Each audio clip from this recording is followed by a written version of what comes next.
أعوذ بالله من الشيطان الرجيم بسم الله الرحمن الرحيم الحمد لله رب العالمين والصلاة والسلام على سيدنا محمد أشرف الخلق وسيد المرسلين وعلى آله وصحبه أجمعين. اللهم لا سهل إلا ما جعلته سهلا وأنت تجعل الحزن إذا شئت سهلا سهلا. رب اشرح لي صدري ويسر لي أمري واحلل عقدة من لساني يفقهوا قولي. اللهم ربنا بارك لنا في جمعنا هذا، اللهم اجعل جمعنا هذا جمعا مباركا مرحوما واجعل تفرقنا من بعده تفرقا معصوما ولا تجعل فينا ولا منا ولا معنا شقيا ولا محروما. اللهم انفعنا بالقرآن العظيم، اللهم ارفعنا بالقرآن العظيم، اللهم اجعله لنا إماما ورحمة وقائدا وسائقا إلى رضوانك يا رب العالمين.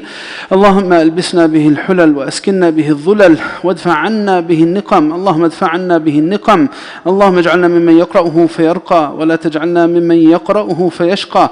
اللهم ربنا اجعله لنا في الدنيا قرينا وفي القبر مؤنسا وعلى الصراط نورا وفي الآخرة شفيعا ومن النار سترا وحجابا. اللهم ذكرنا منه ما نسينا وعلمنا منه ما جهلنا وارزقنا تلاوته آناء الليل وأطراف النهار على الوجه الذي يرضيك عنا. اللهم اجعلنا من أهل القرآن الذين هم أهلك وخاصته. اللهم اجعلنا ممن يعمل بمحكمه ويؤمن بمتشابهه. اللهم خلقنا بأخلاقه وأدبنا بأدبه واملأ بيوتنا وقلوبنا بنوره ورحمته وهداه يا رب العالمين. آمين آمين. وآخر دعوانا alhamdulillahi rabbil alameen. We pray that Allah subhanahu wa ta'ala benefits us with the Quran and makes us of the people of the Quran and makes us of those who love His book, understand His book, live by His book. We ask Allah subhanahu wa ta'ala to make us of those who have the character of the people of His book, and we ask Him to enlighten us and guide us by the blessings of the Quran and to push away from us trials by the blessings of the Quran.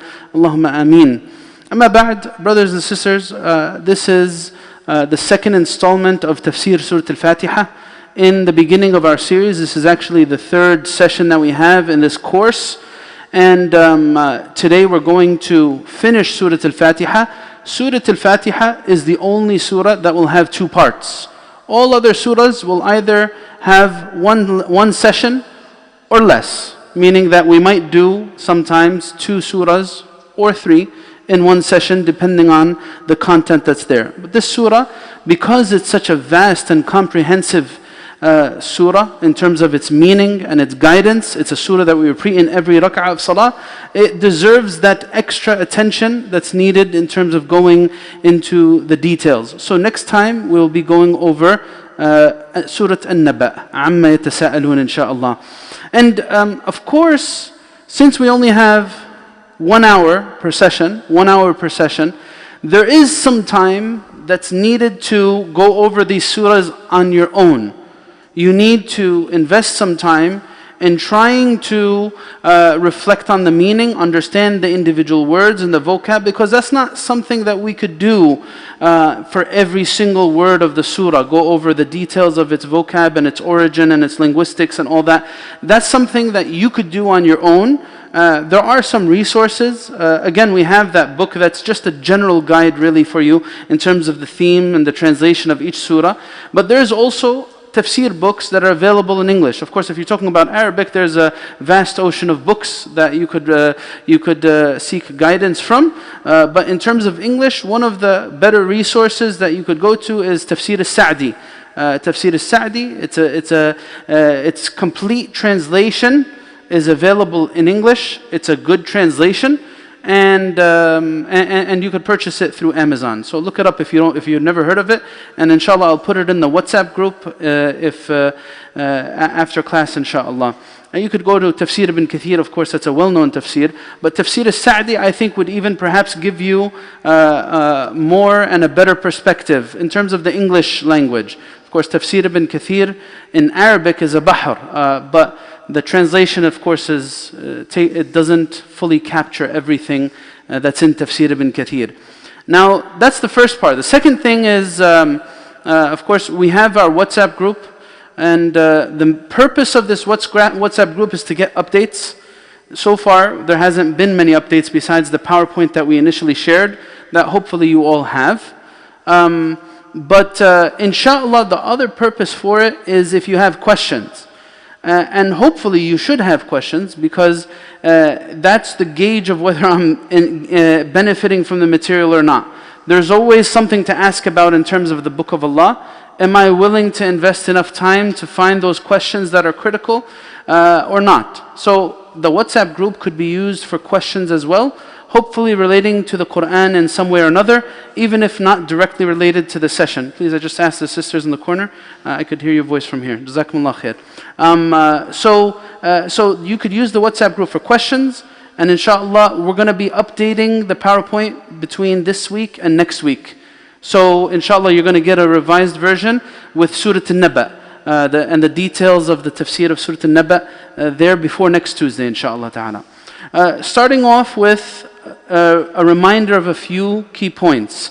Last time we reached to Maliki Yawmiddin. Maliki, we did Bismillahir Rahmanir Rahim and Alhamdulillahi Rabbil Alameen and Ar-Rahman Ar-Rahim, and we started discussing Maliki Yawmiddin. And we said in these three verses there's an ocean of guidance that Allah Azza wa Jal gives us relating to many different things. There's a lot of tarbawi notes that you could take from Surat al-Fatiha. And what tarbawi notes is Allah subhanahu wa ta'ala refines our outlooks on a lot of things through this surah. And among them is how we choose to start things. Every considerable matter should be started in the name of Allah. That's how Allah chose to start every surah of His book except Surat al-Tawbah. So Bismillahir Rahmanir Rahim is manhaju haya. It's a way to live and a way to operate, starting in the name of Allah subhanahu wa ta'ala. And in that name, Bismillahir Rahmanir Rahim, Allah teaches us a lot about Himself. We have three attributes in this phrase. We have Lafz al-Jalala, Allah, and we discussed the details of its origin. And then we discussed Ar-Rahman and Ar-Rahim, which have a similar origin. Jazakallah khair. It has a similar origin coming from Ar-Rahmah, mercy, which means for Allah at-tafaddul wal-ihsan, excellence and service, and His benevolence to His creation. So that's the source of Ar-Rahman Ar-Rahim, and we discussed the differences between the two. The variance between Ar-Rahman and Ar-Rahim is in that there's nothing in existence that escapes His mercy. Everything in this world is linked with Allah's mercy. Believing or not, human or not, accountable or not, everything is functioning in this world by virtue of His rahmah. And that's what Ar-Rahman teaches us, because it's the generally merciful. And then the especially merciful teaches me as a believer that Allah subhanahu wa ta'ala has special mercy in store for His believing servants. That's Ar-Rahmah al-Khassa bi'ibadillahi al-mu'mineen. And that rahmah is not only on the Day of Judgment, it actually is in this dunya as well. For the believer, Ar-Rahim reminds me of Sifat al-Rububiyyah. And what Sifat al-Rububiyyah are they're the attributes that describe Allah's actions and His dealings with His servants. Allah subhanahu wa ta'ala is Ar-Rahim, meaning that whenever I'm experiencing some adversity in life, whatever it is, Jazakallah khair, I got one already. MashaAllah, I'm going to drink a lot. So whenever I'm experiencing some adversity, if I think it's void of mercy, I have a severe misconception. Because nothing that Allah does, especially for His believers, is void of mercy. I just need to search for it. That's an attitude towards difficulties and trials.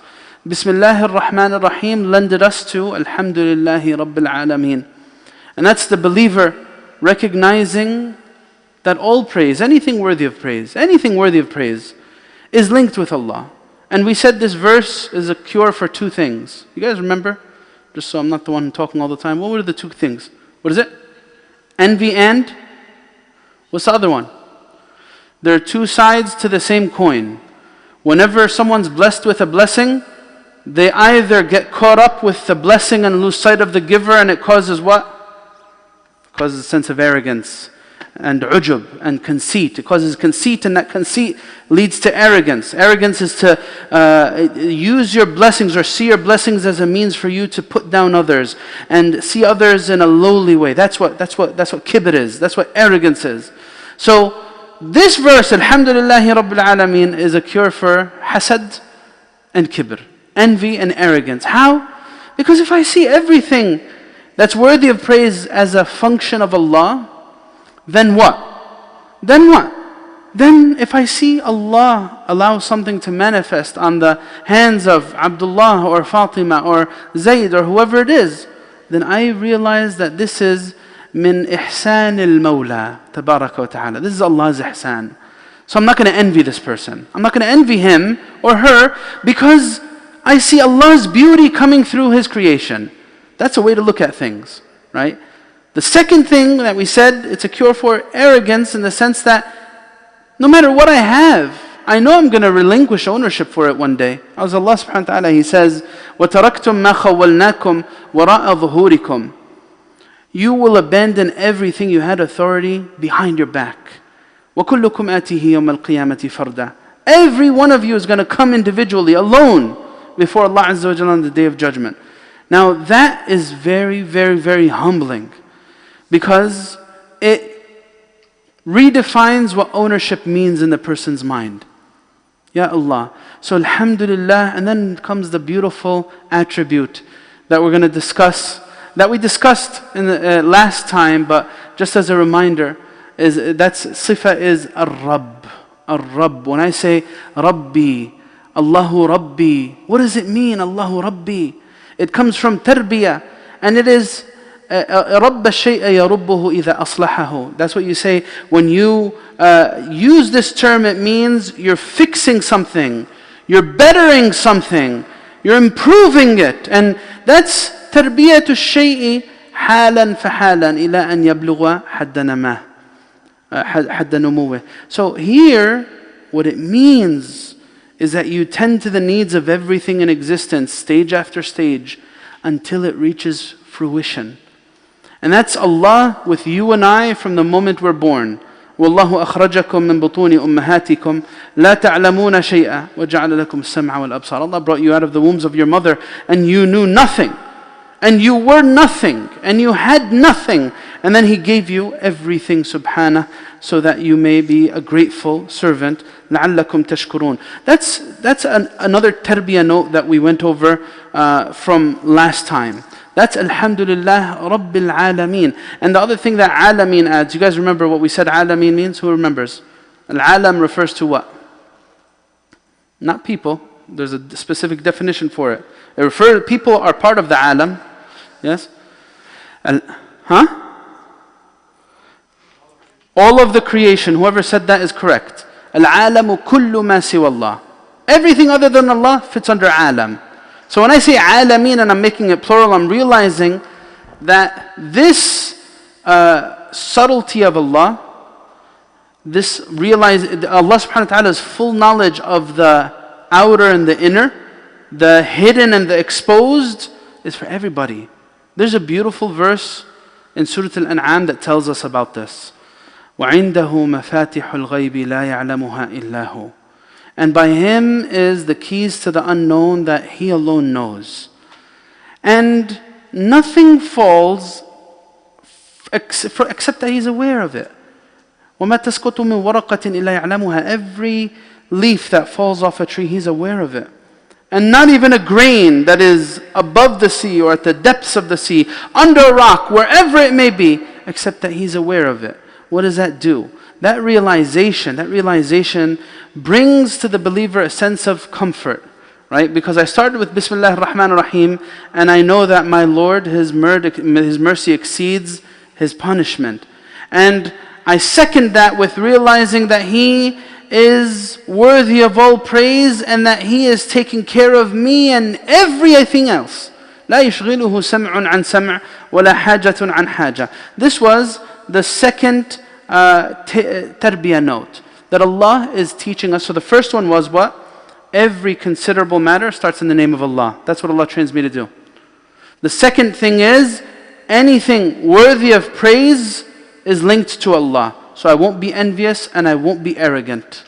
The third tarbiyah note is, Allah trains me to be universal in thought. I'm not alone in this existence and I'll never operate like that. And I'll realize that I'm a subject in a much vaster kingdom that's all belonging to Allah. And He's aware of all of the subjects in His kingdom. That's the third tarbiyah note.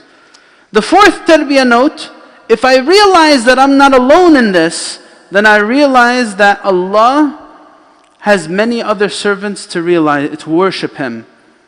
And I have no other Lord to give me, right?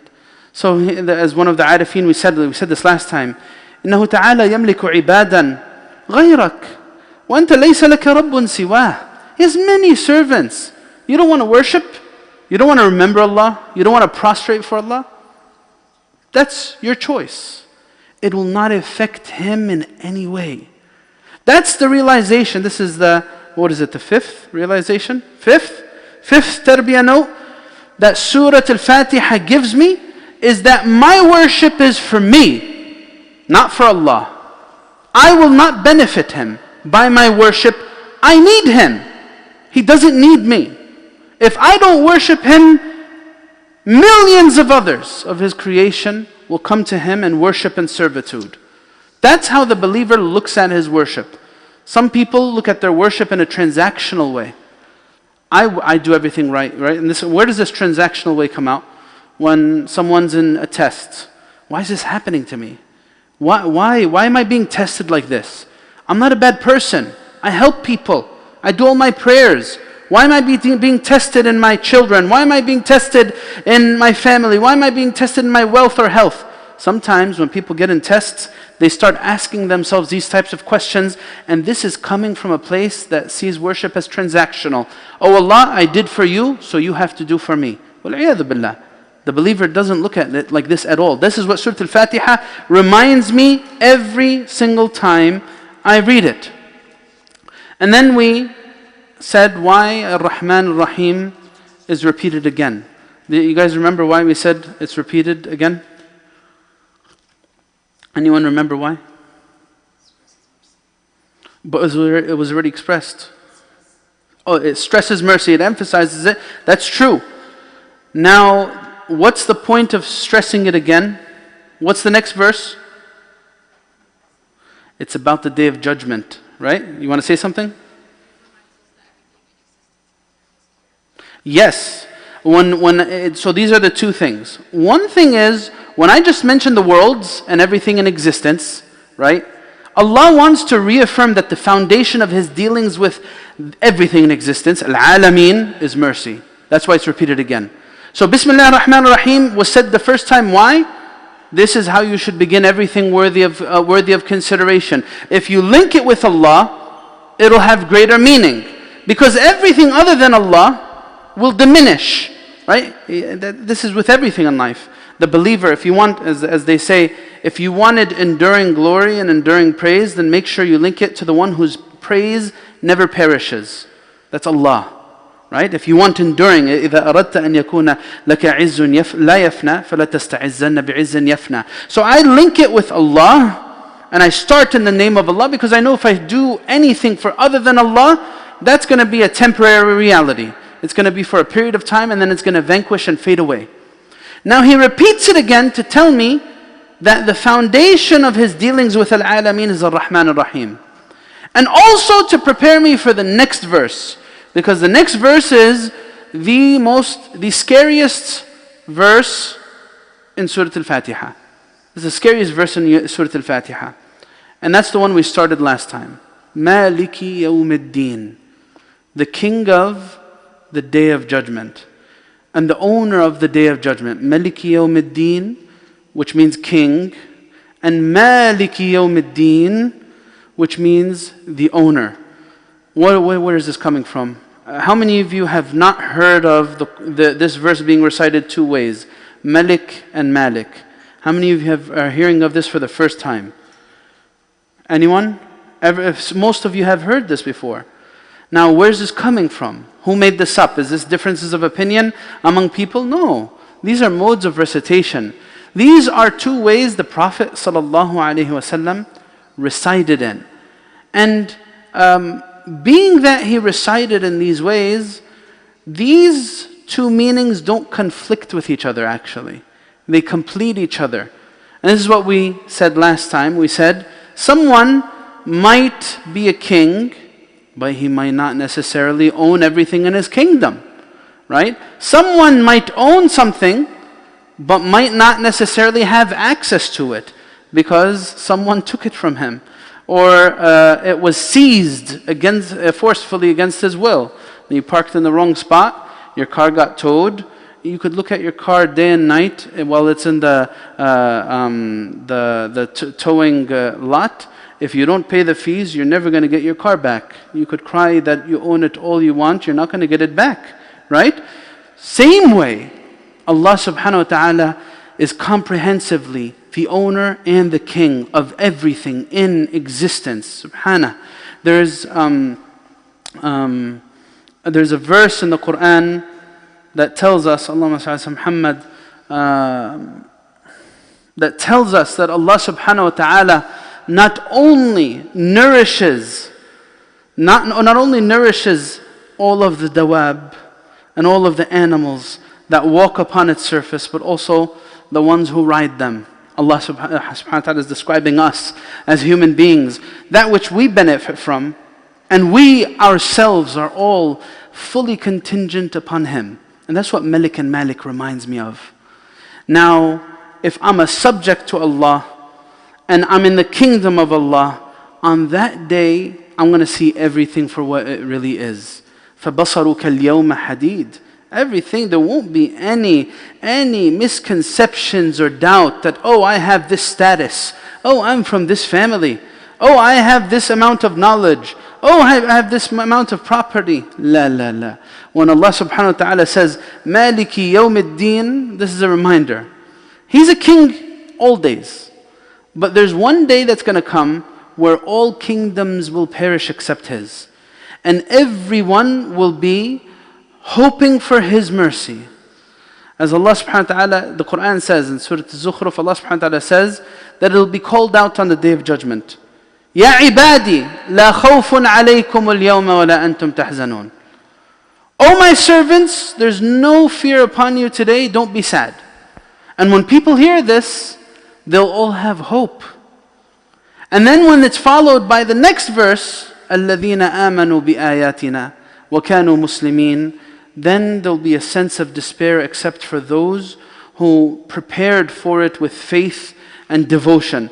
Maliki Yawmiddin reminds me of a scene on the Day of Judgment, where everyone will be coming forward waiting for their judgment. As Allah subhanahu wa ta'ala says in Surat al-Jathiyah, He says, and this is verse 28 in Surat al-Jathiyah, verse 28 in Surat al-Jathiyah. It says, وَتَرَى كُلَّ أُمَّةٍ جَاثِيَةٍ كُلُّ أُمَّةٍ تُدْعَى إِلَى كِتَابِهَا الْيَوْمَ تُجْزَوْنَ مَا كُنْتُمْ تَعْمَلُونَ. Allah subhanahu wa ta'ala gives us a scene from the Day of Judgment. You will see every ummah upon its knees, waiting for the judge to decree. Allah is the judge. Waiting for Him to pass judgment. كُلُّ أُمَّةٍ تُدْعَى إِلَى كِتَابِهَا. Every nation will be called forward to its book. Today you're going to be held accountable for what you did. We were copying. إِنَّا كُنَّا نَسْتَنْسِخُ مَا كُنْتُمْ تَعْمَلُونَ. We were copying every single thing you uttered and every action you did. All of that's in this book. Maliki Yawmiddin. Brothers and sisters, reminds us of a reality. And this is the 6th tarbiyah note. Is that what it is? The 6th tarbiyah note. Everything in existence is a servant to Allah by necessity. But believers choose to be, are servants to Allah by choice. Everything is a servant by necessity, but believers are servants by choice. This is the 6th tarbiyah note. عبيد لله اضطرارا عباد لله اختيارا. What does that mean exactly? That I'm reminded by every heartbeat, by every breath of air, by every motion or lack of, that I'm an utterly dependent being. An utterly dependent being. Wallahi, so many scary realities unfold in human beings' lives. Just a big wake up. How anything at any moment could change within. That Allah wants us to look at these signs, brothers and sisters. Allah subhanahu wa ta'ala, He says, وَفِي الْأَرْضِ آيَاتٌ لِلْمُوقِنِينَ. In the land there's signs for people who are searching for certainty. You really want to gain faith? Look around you. Don't only look around you, look within you. وَفِي أَنفُسِكُمْ أَفَلَا تُبْصِرُونَ. So this sixth tarbiyah note is reminding me that whether someone chooses to believe or not, his body, his own body, her own body is a testament against them, witnessing against them. That, hey, you think you could get away with things in life, you think you could oppress another human being, you think that you're not going to be called to account for your choices. Every breath you take is reminding you that there is a moment of expiration. Every heartbeat you have is reminding me of that moment of expiration. So Maliki Yawmiddin reminds me that there's going to be a day where everyone realizes that they're a servant to the Creator. Now the believer tries to reach that realization in this life before the next. So this is the sixth tarbiyah note. Abid lillahi ittiraran, ibad lillahi ikhtiyaran. Everything is a servant to Allah tabaraka wa ta'ala. Now, the next thing to note in this is in Allah subhanahu wa ta'ala is description of the day of judgment as Yawmiddin. Yawmiddin, the day of recompense. What is Yawmiddin? It has multiple meanings actually. So, Ad-Dayyan, they say, is one of Allah's names. And it means either الَّذِي يُحَاسِبُ عِبَادَهُ, the one who judges his servants and holds them accountable, or it goes back to Al-Qahhar, the sovereign over them, the sovereign over them. So these are two meanings in ad-din. So it's the day of recompense, and in that regard, are you raising your hand? Yeah, go ahead. Which harakah? So there's actually an extra letter, right? Malik versus Malik. There's an alif. Yeah. Yes. So the harakah is no difference. The difference is in the alif. Malik, Malik, right? So the alif is what changes the meaning, absolutely. From king to owner. From king to owner. Tamam? So يوم الدين يومئذ يوفيهم الله دينهم الحق جزاءهم الحق. So ad-din is al-jaza', is the recompense, the compensation for everything. So that's why they say al-kayyisu man dana nafsahu wa amila lima ba'da al-maut. Dana nafsahu. What does that mean? The one who is wise and scrupulous is someone who holds himself accountable. Dana nafsahu. Dana means hasaba. Dana means he holds himself accountable, judges himself, and prepares for what's after death. And وَالْعَاجِزُ مَنْ أَتْبَعَ نَفْسَهُ هَوَاهَا وَتَمَنَّى عَلَى اللَّهِ الْأَمَانِي. And the one who is utterly incapable is someone who lets his nafs follow its hawa and just has wishful thinking in relation to Allah Azza wa Jal. So this is so we mentioned deen in the sense of recompense and يعني jaza', and deen also in the sense of accountability, right? And this is the end of this verse, Maliki Yawmiddin. And on a bigger level, like we said, Surat al-Fatiha is establishing a number of aqadi things. All of the foundations of aqeedah could be found in Surat al-Fatiha, right? We said that Allah teaches us in Surat al-Fatiha how He is the one deserving of worship, uluhiyyah. And He teaches us that He is the one with the most excellent attributes in His dealing with His creation. That's rububiyyah. And He also teaches us in Surah al-Fatiha that part of His mercy is the presence of messengers, or the revelation of messengers. So if He has purpose, this is going to come later on. Ihdina as-sirat al-mustaqim. Revelation of messengers. Revelation to messengers is also taught in Surah al-Fatiha. Belief in the Day of Judgment is also taught in Surah al-Fatiha. So these are some of the ones that we've come to cross, and we're going to come over some other ones later on. So the belief in the Day of Judgment is it actually from Allah's mercy that there's a Day of Judgment? So this is the thing here. So we said, we spoke about Allah's mercy a lot. Now, is Allah's mercy manifest in the idea and the concept of there being a day of accountability? What do you think? What do you guys think? Yes? Day of judgment, so that's actually, here look at this. The beauty of Surat al-Fatiha is it teaches us that our love for Allah is a real special love. And you could make this tarbiyah note number 7. How is our love for Allah different than our love for human beings? You love your father, your mother, your siblings. How is it different? It gathers between two things. It gathers between غاية الذل. It gathers between the extremity of a sense of humility and devotion. He's my Rabb. I'm humbling myself to Him to the fullest. غاية الذل. And then it gathers غاية الحب والتعظيم. The extent of reverence of Allah subhanahu wa ta'ala is what comprises our love for Him. It's not only that I see His greatness, but I'm also reminded of my weakness and need and His superiority to me. And that's what my love is defined by. So how am I reminded of this utter superiority over me? By the fact that He judges and He deals with people on the basis of His justice, and He also deals with them on His mercy. Allah's justice is mercy. This is the focal point of this tarbiyah note number 7. Allah's justice is actually mercy. I need to understand this.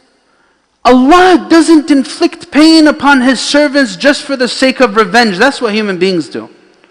Human beings were reactionary. I want to punish this person. Why? He hurt me.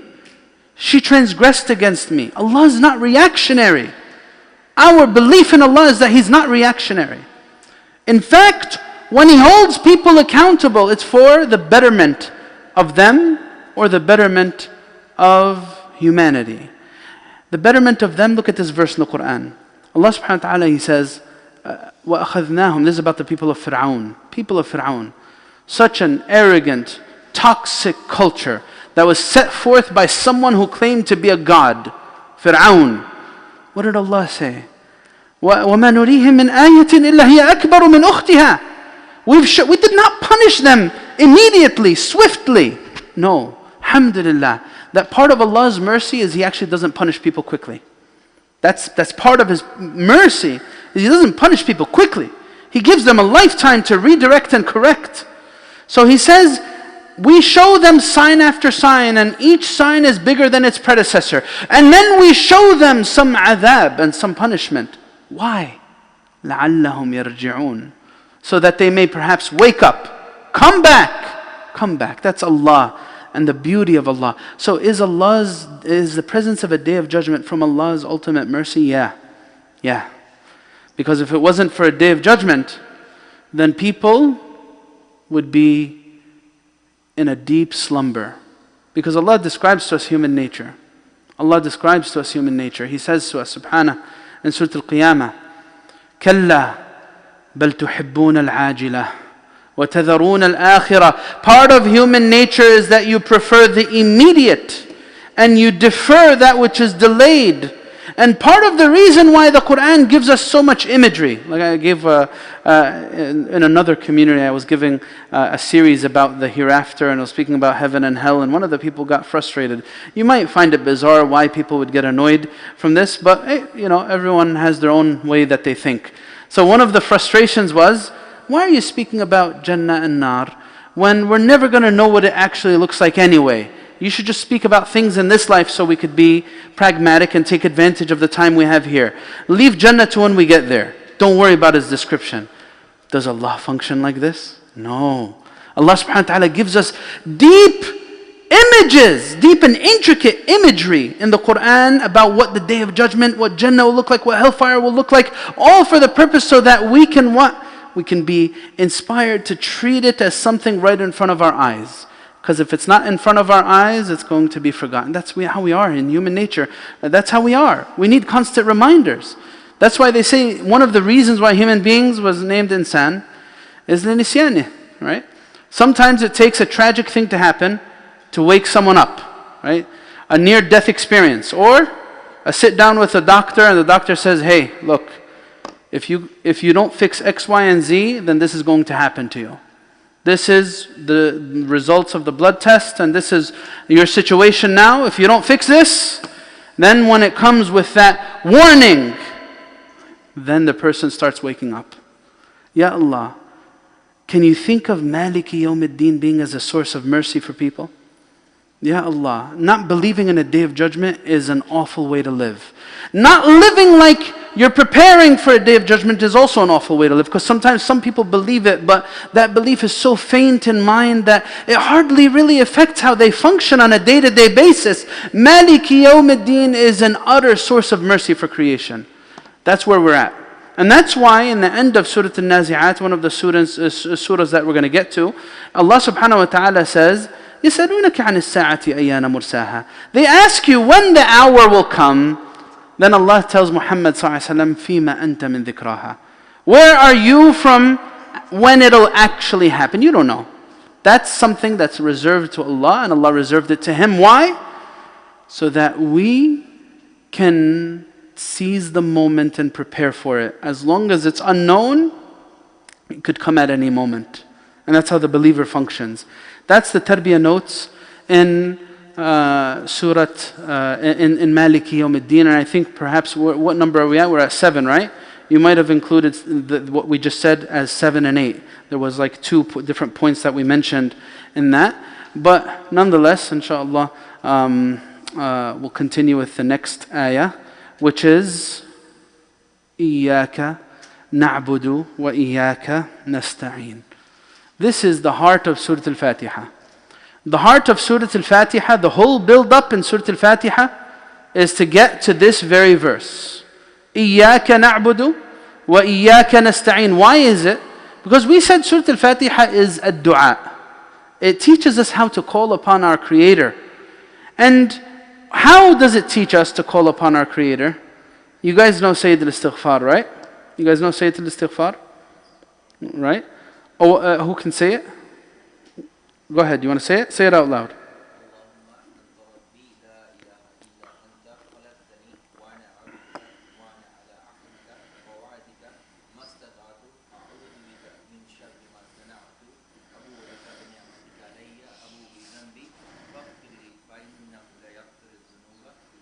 Ya Allah, Jazakallah khair. So, repeating what our dear brother just said, Allahumma anta Rabbi, oh Allah, you're my Lord, and I'm your servant. You created me, and I'm your servant. And I am upon the covenant and your promise as best to my ability. I seek refuge in you from my wrongdoing, and I admit to my sin. So forgive me, none forgives sin but you. This is Sayyid al-Istighfar. What does it include? It includes the same meanings that are in the first half of Surat al-Fatiha. It includes the realizations that need to be there in order for someone's dua to be accepted. Realizing maqam, and this is, you could include it as 8 or 9, whatever you want.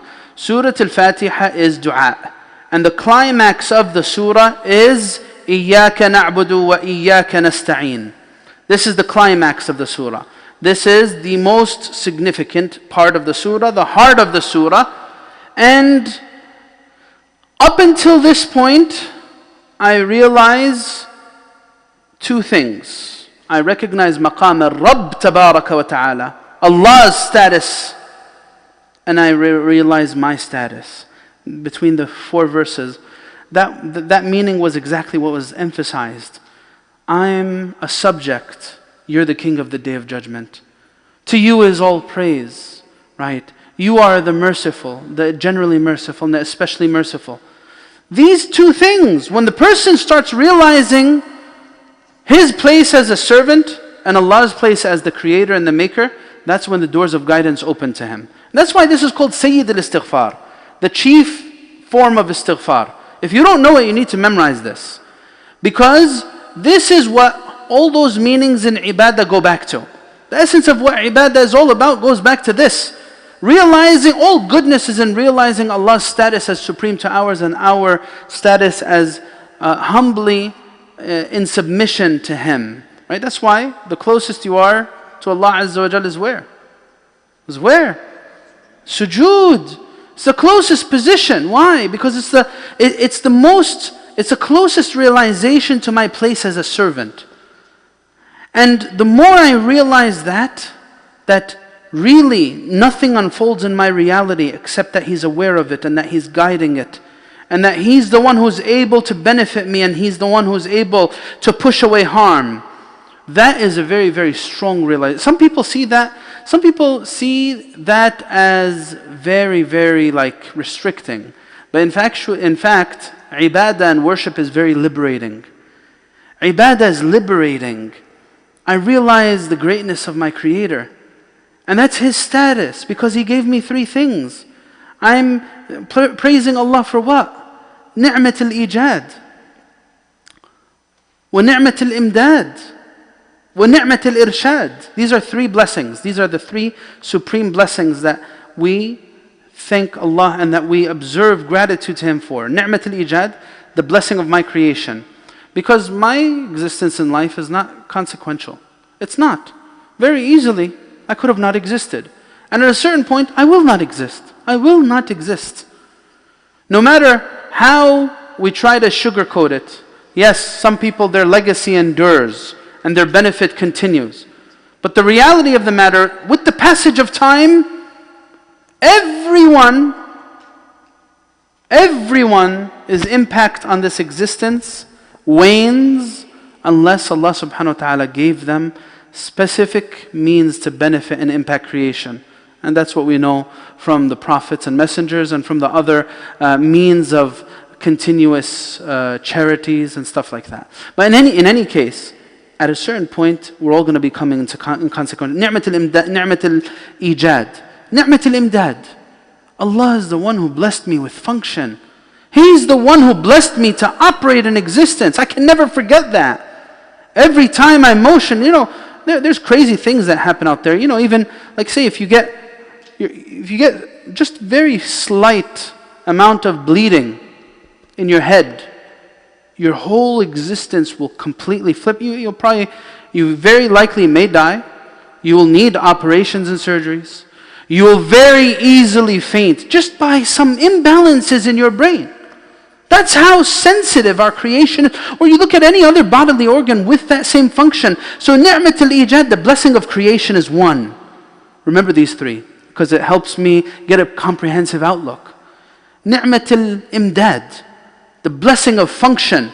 Every time I go out and function in this existence, it's by virtue of Him allowing me to. 3 is ni'mat al-irshad. Not only do I function with guidance. That's the blessing of guidance. The 3rd blessing, grand blessing. So we said this tarbiyah note, 8 or 9, whatever you want to call it. So we're on 8, right? 9, teaching me dua. How to call upon Allah.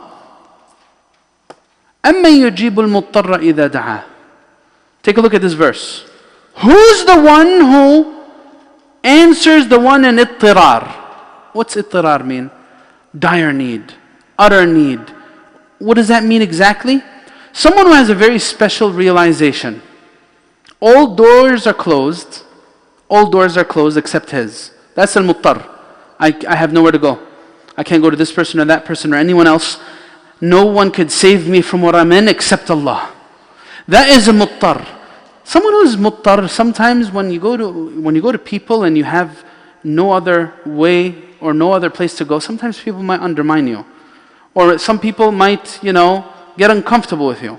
Like, well, why are you coming to ask me? Go with someone else. Don't bother me. But that's how human beings function. Some people might be kind and compassionate about it, but every sense of compassion has a limit. How much am I going to help this person? I've given him a day, a week, a month. I've given him 1,000, 10,000, 50,000. When's this? I can't save the world, right?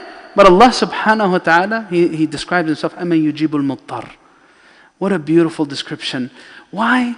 Because the power in dua is in realizing who you're calling upon and realizing your situation. That's what makes a dua very, very powerful. If you don't know Allah, how are you going to call upon Him? If you think that you have alternatives and your situation is not that severe, then you realize you don't really have a strong sense of urgency. Power in dua comes from these two. That's why the believer in the first half of this surah is setting the stage for the ultimate dua. إِيَّاكَ نَعْبُدُ وَإِيَّاكَ نَسْتَعِينُ. Let's get into it. إِيَّاكَ نَعْبُدُ. It is you we worship, and it is you we seek assistance from. What is the essence of worship? Tarbiyah note number 10.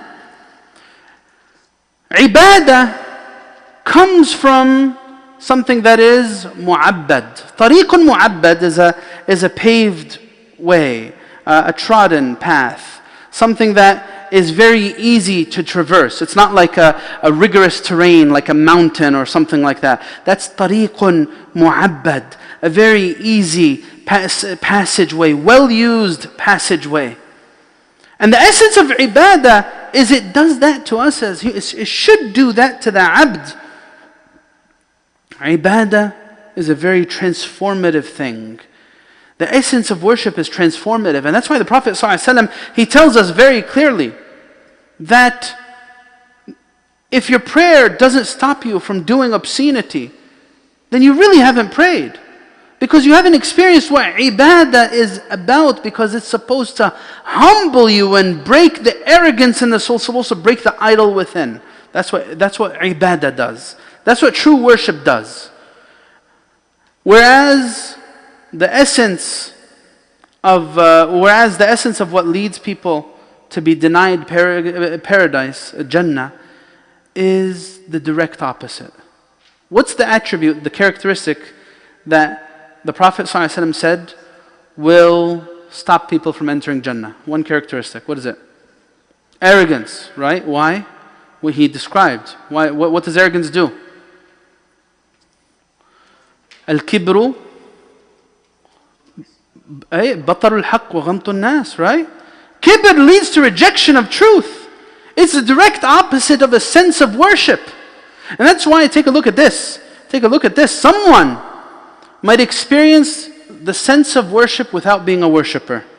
Look at this. There's a hikmah of Ibn Atta'illah where he says, رُبَّ مَعْصِيَةٍ أَوْرَثَتْ ذُلًّا وَانْكِسَارًا خَيْرٌ مِنْ طَاعَةٍ أَوْرَثَتْ عُلُوًّا وَاسْتِكْبَارًا. Perhaps a sin that led to a broken heart and a sense of brokenness before Allah, dhullan wa inkisar, a sense of humility and humiliation and brokenness before Allah. Perhaps a sin that led to that is better than an act of worship that led to arrogance, because that arrogance totally defeats what worship's all about. Worship's transformative. And when I say إِيَّاكَ نَعْبُدْ, realize this, there's a change in the structure of this sentence. إِيَّاكَ is the maf'ul bihi. This is a verbal sentence, and the maf'ul bihi is usually mentioned after the fi'l and fa'il. It's the object of the sentence. It's usually mentioned after the subject and verbal sentences. So when I say it is you we worship, there's a very big difference from that than saying na'budu iyyak, na'buduka. We wouldn't say na'budu iyyaka, but we would say na'buduka. Why this flip?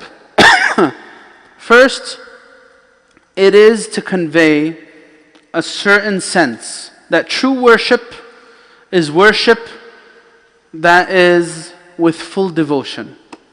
Any sense of worship that includes associating another with Allah, forget about that sense of worship. Useless. Associating what? Who am I going to associate with Allah? A person, human being. I want people's praise. I fear their criticism. I want certain status in their hearts. Fear of praise, right? Fear of criticism, that's another one, yes. What's the next one? If I was to worship my career, worship my relationships, worship my desires, worship all of these things are things that people associate with Allah. So when I say إِيَّاكَ نَعْبُدْ, it is as though, and this is tarbiyah note number 11, I think it is. I'm demolishing any sense of value for anything next to Allah. I'm making Allah number one. That's what I'm reminded of when I'm reciting Surat al-Fatiha. إِيَّاكَ نَعْبُدُ. There are three motivational factors here. One, love. I love Allah because He's worthy of all praise. Alhamdulillah, I said that in the beginning. Another motivational factor in Surah al-Fatiha for worship is that He's the merciful, Rahman Rahim. This inspires hope. So love, hope. And the third one is fear.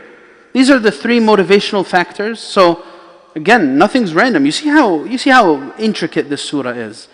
There, in the first half of the surah, there were, and this is Tarbiyah note number 12, I think, there were three motivational factors for worship. In the build-up towards إِيَّاكَ نَعْبُدْ, what are these three motivational factors? Love, hope, and fear. Hubb, raja' and khawf. Right? So this is إِيَّاكَ نَعْبُدْ. And then comes the second half of this. So إِيَّاكَ نَعْبُدْ. So by the way, sorry, before I get to the second half of it, there's actually something to note. You notice something in the tense of this surah. It's in third person in the first half. Alhamdulillahi Rabbil Alameen, Ar-Rahman Ar-Rahim, Huwa Maliki Yawmiddin. In other words, so I'm describing Allah. I'm describing Allah in third person. I'm speaking of Allah. Right? That's third person. I'm not speaking to Allah. That would be second person. But in the middle of the surah, إِيَّاكَ نَعْبُدْ, there's a change of tense. Right? That's not random, by the way. That's something, this is iltifat. In rhetoric, this is what we call iltifat. And this is when I change the tense for wisdom. What's the wisdom here? To translate knowledge to action. That it's not just a theory. No. Our faith is not just ideas. Oh yes, sing the praise of the Lord and love the Prophet. No. It needs to show in action. And that's why we go from the third person in the first half to the second person. Because now I'm translating it to communication directly with Allah. That is the essence of what the believer's faith is founded upon. Also, when you do iltifat, it wakes the person up. It's uslub liyantabih al-mukhatab. It's a tool to wake the listener up. We're reading along with Surah al-Fatiha. Allah wants us to pay attention. This is the heart of the surah. This is the most important point that you should focus on. إِيَّاكَ نَعْبُدْ وَإِيَّاكَ نَسْتَعِينَ. Seeking assistance is the other half of this grand verse. Everything in existence could be taken back to two concepts. Ibadah and isti'ana. Everything in our religion, everything that defines our relationship with Allah could be brought back to the concept of worship and devotion or seeking assistance. That's Tarbiyah note number 13. Even though seeking isti'ana, seeking Allah's aid, is actually a form of worship. It's a form of worship. So isti'ana goes back to ibadah, because isti'ana, seeking assistance from Allah, is a form of worship. Because the greatest realization of the abd, of the servant, is that I don't have everything figured out. This is Tarbiyah note number 13. Number 13 was what? Who can repeat it to me? What is the Tarbiyah note? The Tarbiyah note is everything in existence could be traced back to the concept of devotion or the concept of seeking assistance. Now, the next one after that is the concept of isti'ana is actually a fruit of ibadah. It's actually a product of being a true servant. That I start realizing that I don't have everything figured out. And one of the worst things that a person could possibly do to themselves, a fatal thing, is to think that they have their whole situation figured out. I don't need advice. I don't need to rethink my decisions.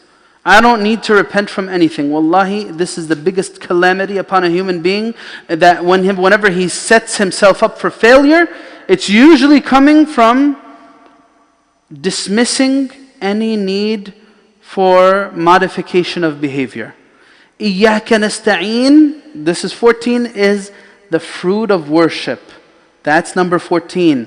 إِيَّاكَ نَسْتَعِينَ, seeking assistance from Allah. Whenever I read Surat al-Fatiha, I'm being reminded of the reality that there's a lot of things in life that I cannot control and I cannot figure out on my own. So I need Allah subhanahu wa ta'ala to help me with them.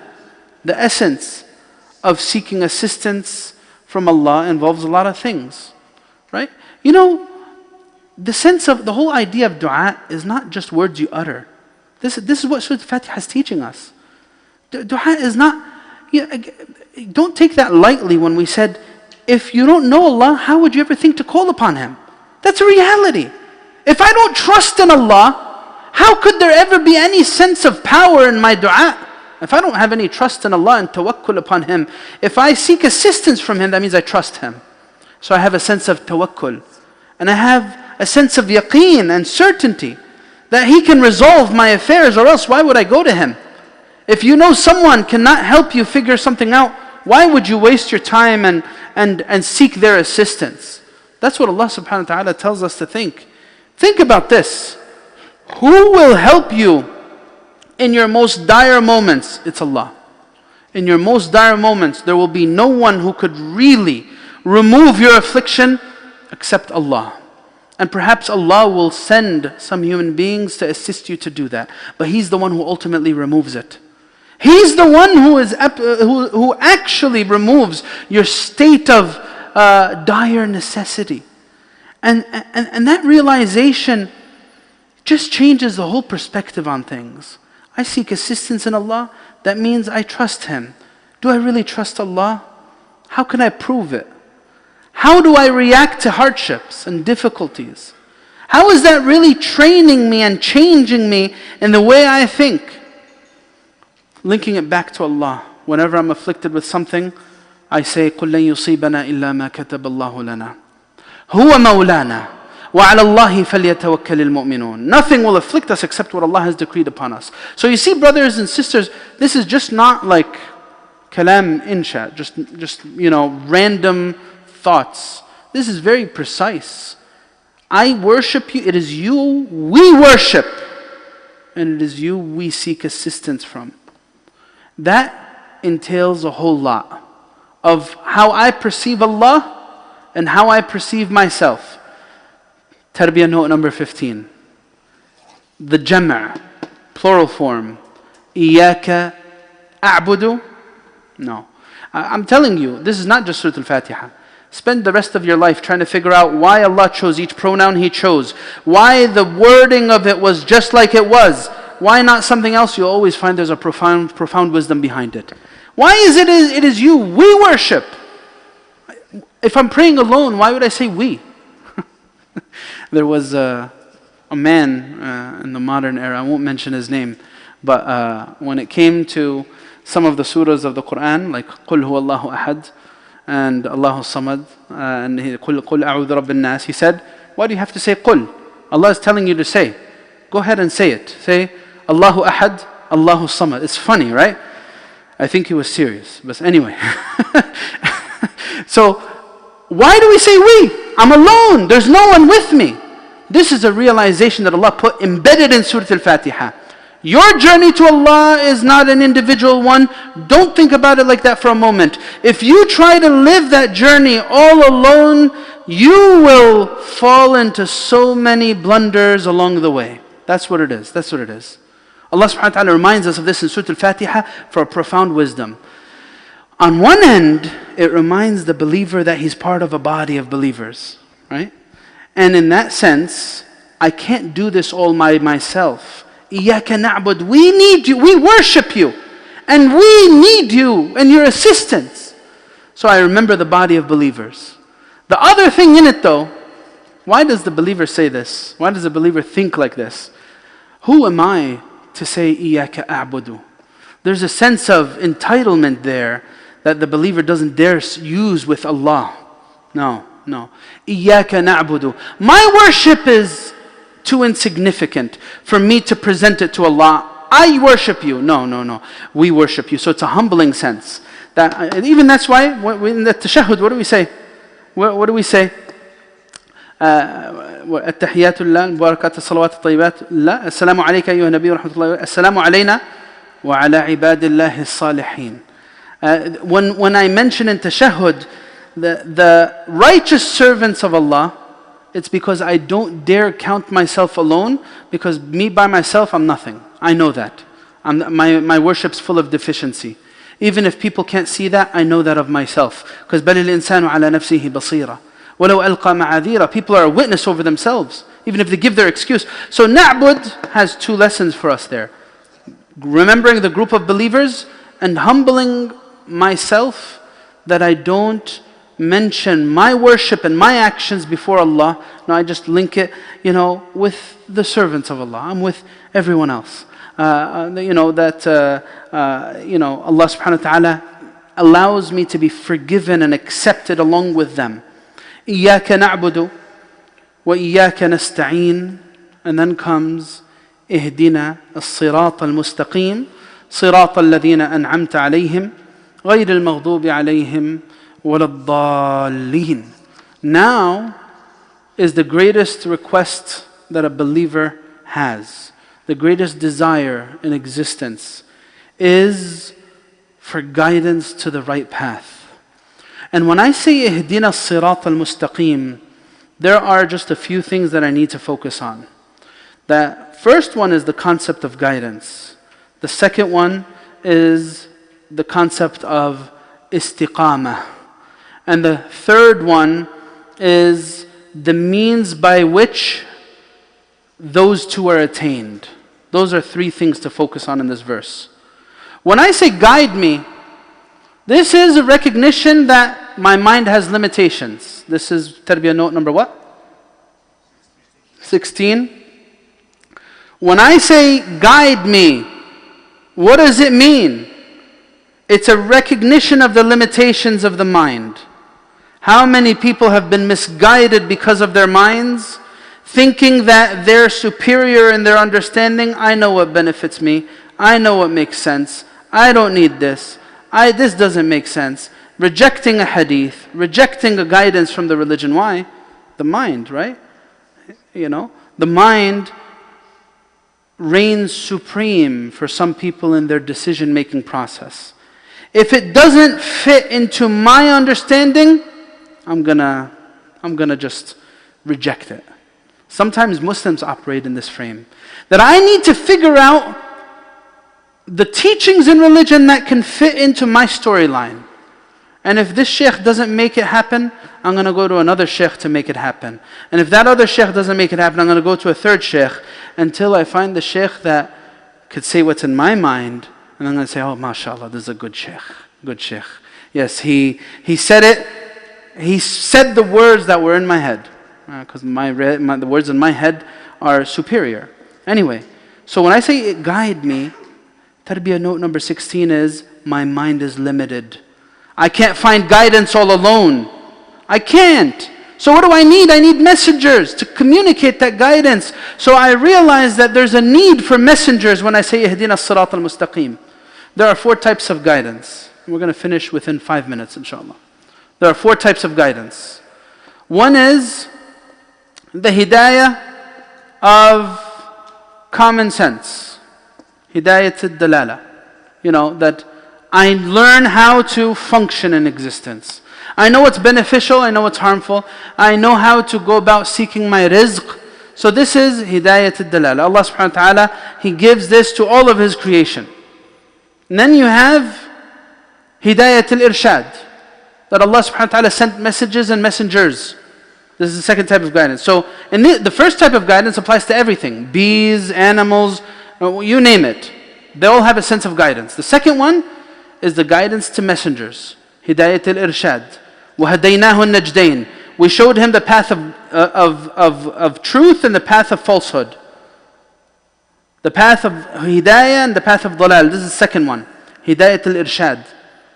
The third one is hidayat al-tawfiq. the guidance to actually follow those messengers. So one guidance, so the second type of guidance is mentioned in Surat al-Fussilat. وَأَمَّا ثَمُودُ فَهَدَيْنَاهُمْ فَاسْتَحَبُّوا الْعَمَى عَلَى الْهُدَى. Thamud, we guided them. They weren't guided. What does that mean? We showed them the way. أَرْشَدْنَاهُمْ إِلَى الْحَقِّ. هَدَيْنَاهُمْ أَرْشَدْنَاهُمْ إِلَى الْحَقِّ. This is the second type. The third type is actually following the messengers. The hidayat al-tawfiq. The fourth one is hidayat to Ahl al-Jannah, the guidance of the people of Jannah. And that's the verse that shows us in Surah Yunus. Allah subhanahu wa ta'ala tells us that those who are guided will be given more guidance. What does that mean? It means that فَوَالَّذِي نَفْسِي بِيَدِهِ إِنَّ أَحَدَهُمْ لَأَدَلُّ عَلَى مَسْكَنِهِ فِي الْجَنَّةِ مِنْ مَسْكَنِهِ كَانَ فِي الدُّنْيَا. Prophet ﷺ said, by the one whom my soul is in his hands, they will be more aware of their homes in Jannah than they were of their homes in dunya. That's the fourth type of guidance. You guys all clear on the fourth type of guidance? Hidayah note number 17 or something. So that's about the concept of guidance. The greatest pursuit of every believer is guidance in life. Ihdina as-sirat, the path. This is a beautiful description because it shows us that the path to guidance is one. It doesn't mean that it's a monolith and that everyone will do everything the same. But Allah tells us in the Quran that the paths of the shaitan are numerous, right? They are وَأَنَّ هَذَا صِرَاطِي مُسْتَقِيمًا فَاتَّبِعُوهُ وَلَا تَتَّبِعُوا السُّبُلَ. Allah says, this is my sirat. Don't follow the paths that lead away. Subul al-shaytan. There are multiple forms of distraction and misguidance. When I realize that there is a path to guidance, there is a sirat, a very long, a very guided and pathway to Allah subhanahu wa ta'ala, then I realize that al-haqqu ablaj wal-batilu lajlaj. This is the 18th tarbiyah note, that when I say that guidance is a sirat, Allah subhanahu wa ta'ala is teaching me to realize that truth is manifest and falsehood leads to insecurities because there's so many different directions. This path, that path, and another after that. Whereas the path to Allah gives clarity. Now, when I say mustaqim, it's the upright path. What does it mean to be upright? Does it mean that you will never fall down? Like the person who came to the Prophet ﷺ and he asked him for guidance. He said, give me, Ya Rasulullah, awsini. So the Prophet ﷺ said, قُلْ آمَنْتُ بِاللَّهِ ثُمَّ اسْتَقِمْ. Say, I believe in Allah and then be upright. This is not an easy thing to do. But to summarize here, is istiqamah meaning that you'll never fall down? No. It means that if you fall down, you know how to get back up. And you know how to continue on this path. So this is Ihdina as-sirata al-mustaqim. And then after this is Allah subhanahu wa ta'ala mentions غير المغضوب اهدنا الصراط المستقيم صراط الذين أنعمت عليهم غير المغضوب عليهم ولا الضالين آمين. This last verse of Surat al-Fatiha includes a lot of things. This path to Allah has guides on it. They're the ones whom Allah conferred His favor upon. Who are they? This was explained in another verse, right? فَأُولَٰئِكَ مَعَ الَّذِينَ أَنْعَمَ اللَّهُ عَلَيْهِمْ مِنَ النَّبِيِّينَ وَالصِّدِّيقِينَ وَالشُّهَدَاءِ وَالصَّالِحِينَ. These are the ones who Allah conferred His favor upon. Who are they? The prophets, the ones who are utmost in truthfulness and sincerity, and the martyrs and the righteous, the general righteous servants. صِرَاطَ الَّذِينَ أَنْعَمْتَ عَلَيْهِمْ. This is tarbiyah note number 19.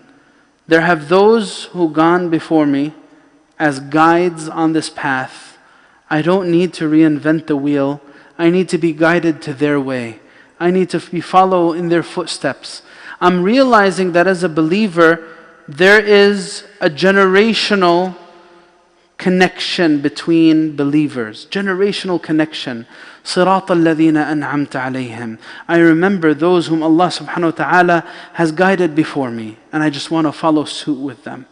So that is different than what? Not having that historical connection with those whom Allah has blessed. It's different. When I'm disconnected from my history and disconnected from the Prophet, the companions, the guidance of our scholars, then what? My understandings will be so limited and distorted. صراط الذين أنعمت عليهم. I want to be with them. I want to be guided like they were guided. غير المغضوب عليهم ولا الضالين. Now here, look at this. Whenever the believer attributes misguidance, he doesn't do it in a disrespectful way with Allah subhanahu wa ta'ala. You know, maghdoob, those whom Allah's anger, or this is past participle. Those who anger descended upon, that's what it means, مغضوب عليهم. It's past participle. من الذي غضب عليهم? Allah Azza wa Jal. غير المغضوب عليهم. Right? I could have said it a different way. Guide me to the right path. صراط الذين أنعمت عليهم. I'm attributing it to Allah. أنعمت عليهم, I'm mentioning Allah. The path of those whom you conferred your favor upon. غير الذين غضبت عليهم. I could have said it like that. Right? Couldn't have been said like that. غير الذين غضبت عليهم وغير الذين ضلوا عن سبيلك. I could have said something like that, but of course it's the Quran, it's revealed. But technically, couldn't it have been said like that? Why the change in expression? When it came to mentioning something good, you guys with me? This is tarbiyah note number 20. When it comes to mentioning something good, you attribute it to Allah. When it comes to mentioning something bad, out of respect to Allah Azza wa Jal, you don't attribute it to Him. Right? There's a few examples in the Quran of this. For example, وَإِذَا مَرِضْتُ فَهُوَ يَشْفِينَ. وَإِذَا مَرِضْتُ. When I get sick, I could have said, it could have been said like this. وَإِذَا أَمْرَضْتَنِي فَأَنْتَ الَّذِي تَشْفِينِ. Is there any disrespect in it? Technically no. But no, أَنْ أَنْسُبِ الْمَرَضْ لِنَفْسِي. I don't attribute this negative act to Allah. And this is actually mentioned in a few other places in the Quran as well. فَأَرَادَ رَبُّكَ أَنْ يَبْلُغَا أَشُدَّهُمَا وَيَسْتَخْرِجَا كَنْزَهُمَا رَحْمَةً مِّن رَبِّكَ. In Surat al-Kahf we have this shown very clearly. When it came to giving these orphan children their treasure that was stowed away for them in a concealed place, Khidr teaches us that he described it as what? فَأَرَادَ رَبُّكَ. Allah decreed that they reach a certain age and then that treasure come out for them to benefit from. فَأَرَادَ رَبُّكَ. When it came to him poking a hole into the ship, what did he say? فَأَرَدْتُ أَنْ أَعِيبَهَا. I'm the one who sought to damage it. Why did he seek to damage it? So that it doesn't get seized by the king who was seizing every good ship. He was teaching him issues of qadr and decree. Maybe perhaps one day we could do tafsir Surat al-Kahf. But there's something refined in this. Very, very refined. Number 20 is one of the most important lessons to learn. The path of whom you conferred your favor upon, you conferred it, O Allah. And then غَيْرِ الْمَغْضُوبِ عَلَيْهِمْ. Not the path of those whom incurred wrath and anger. Those are the ones who were misguided upon knowledge. They knew what was right and they were misguided. But the lesson here is, I don't attribute such things to Allah. I'm respectful with Allah. Some people, they get angry. Oh Allah, you're the one who caused me to lose my father. Oh Allah, you're the one who tested me by losing this or that. وَالْعِيَاذُ بِاللَّهِ. This is su'u adab ma'Allah. No. وَالشَّرُّ لَيْسَ إِلَيْكَ. As our Prophet ﷺ teaches us. الْخَيْرُ بِيَدَيْكَ وَالشَّرُّ لَيْسَ إِلَيْكَ. The Prophet ﷺ says this. Goodness is in your hands and and harm is not unto you. In another verse of the Quran, Surat An-Nisa, Allah subhanahu wa ta'ala, He tells us to perceive things. In that sense, where he says, when goodness happens to them, they say, يَقُولُونَ هُوَ مِنْ عِنْدِ اللَّهِ. And when badness happens to them, they say, هُوَ مِنْ نَفْسِكَ. And then قُلْ كُلُّ مِنْ عِنْدِ اللَّهِ فَمَا لِهَؤُلَاءِ الْقَوْمِ لَا يَكَادُونَ يَفْقَهُونَ حَدِيثًا. Then the next verse says, مَا أَصَابَكَ مِنْ حَسَنَةٍ فَمِنَ اللَّهِ وَمَا أَصَابَكَ مِنْ سَيِّئَةٍ فَمِنْ نَفْسِكَ. Whatever goodness comes your way is from Allah. And whatever wickedness comes your way, it's from your nafs. This is how the believer perceives it. There's a way to understand these two verses. We'll leave it for another time. But the point is, this last lesson from Surat al-Fatiha that I'm sharing with you, the Tarbiyah note number 20, is teaching me how to communicate with Allah. I cannot transgress in dua with Allah by starting to attribute to Him the trials and afflictions in my life. Even though it's in the realm of His qadr, I realize that the way to deal with it is by attributing it to my nafs and dealing with it through my nafs, seeking His support and guidance. Right? So غَيْرِ الْمَغْضُوبِ عَلَيْهِمْ وَلَا الضَّالِّينَ. These last two verses, some people they like to say, who's al-maghdubi alayhim? Who's al-maghdubi alayhim? Huh? They say that it refers to one of the past nations, they are the Jews. And then the dallin, they're the ones who were misguided upon ignorance. So you have, it mentions three categories of people. The end of Surat al-Fatiha and mentions three categories of people. One are those whom Allah conferred His favor upon. Two, those who are misguided upon knowledge. They know what's right and they chose to do something else.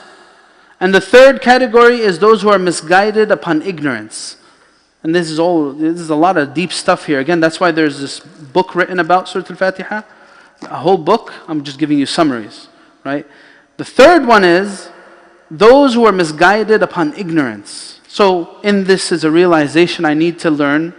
I need to make sure that I'm not defiant of my Creator. And these are pillars on the path to guidance. I need to be upright upon this path. I need to be respectful with Allah subhanahu wa ta'ala in the way I communicate with Him. These are all things and factors and guidance, right? And so, what would you say about that? When you say that those who are maghdubi alayhim are the Jews and those who are dallin are the Christians. What would you say about this? Is it just, you guys everything all good and that's what it ends at? You want to say something, Ridwan?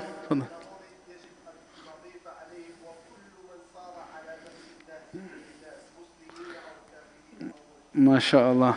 Tafsir Ridwan. Allahu Akbar. Allah yahfadak. Very beautiful. So here, he said something important. Whenever it comes to the Quran, they teach us al-ibratu bi'umum al-lafzi la bi khusus al-sabab. What you should really consider and count on in the Quran is the generality of the terms, not the specificity of any circumstance. Even if historically speaking, when you're talking about it, this may be applicable to this group and that group, it is also applicable to many groups of Muslims.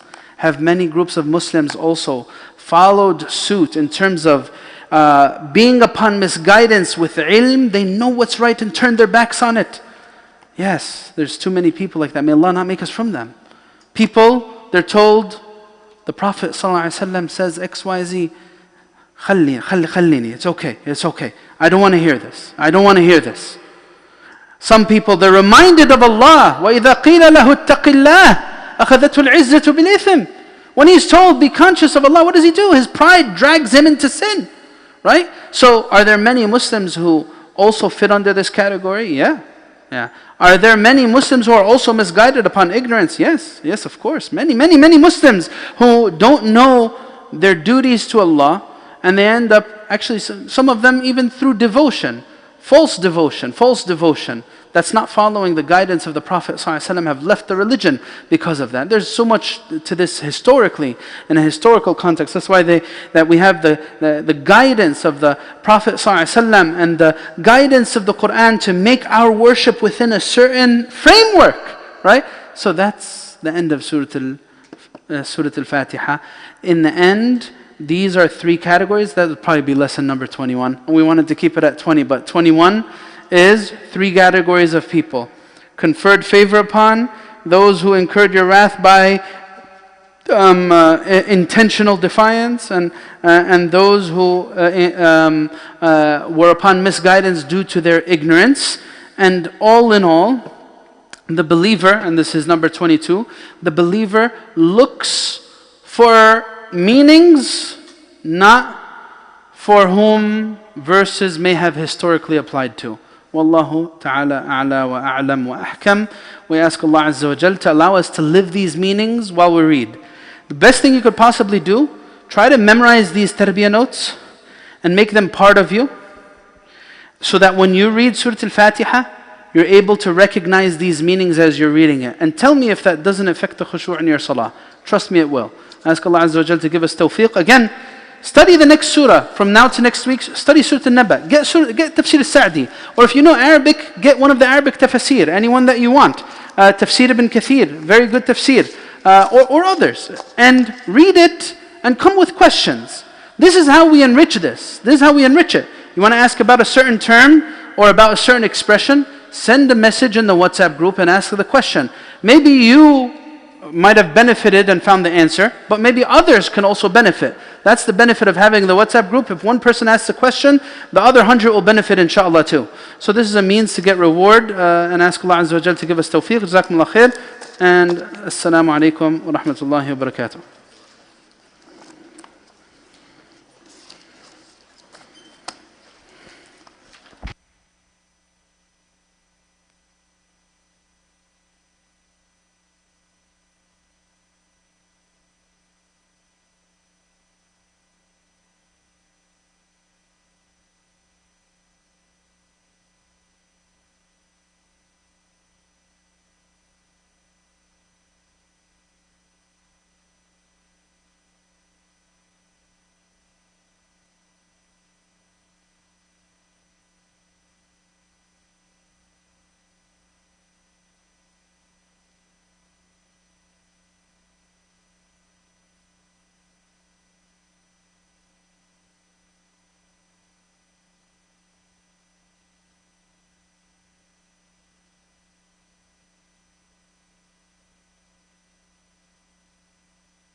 Assalamu alaikum. Did someone lose their key? It's a Jeep key.